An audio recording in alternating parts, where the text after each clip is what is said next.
Friends, welcome to Reema's kitchen. இன்றைக்கி நம்ம பார்க்க போகிறது நன்னாரி சர்பத் எப்படி செய்யலான்னு பார்க்கலாம். அதுக்கு தேவையான பொருட்கள்: பாதி எலுமிச்சை பழம், 1 டேபிள் ஸ்பூன் நன்னாரி சர்பத், ஐஸ் க்யூப்ஸ், தேவையான அளவு சுகர், ஆப்ஷனல் தான், 1 கிளாஸ் வாட்டர். வாங்க எப்படி செய்யலான்னு பார்ப்போம். ஃபஸ்ட்டு ஒரு கிளாஸ் எடுத்துக்கலாம். அதில் 1/2 டேபிள் ஸ்பூன் நன்னாரி சர்பத் ஆட் பண்ணிக்கணும். ஐஸ் க்யூப்ஸ் ஆட் பண்ணிக்கலாம். சம்மருக்கு நல்லா கூலாக சில்லுன்னு இருக்கும், சூப்பராக இருக்கும்.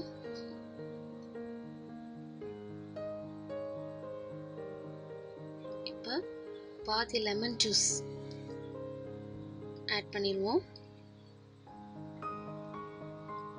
நன்னாரி சர்பத் உடம்புக்கு ரொம்ப நல்லது. இஃப்தார் டைம்லனா நல்லா உடம்புக்கு கூலிங்காக சூப்பராக இருக்கும்.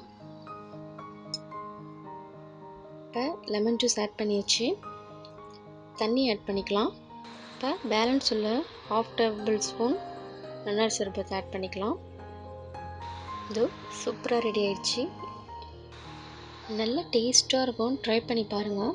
இந்த வீடியோ பிடிச்சிருந்தால் லைக் பண்ணுங்கள், ஷேர் பண்ணுங்கள், கமெண்ட் பண்ணுங்கள், மறக்காமல் சப்ஸ்கிரைப் பண்ணுங்கள். தேங்க்யூ ஃபார் வாட்சிங்.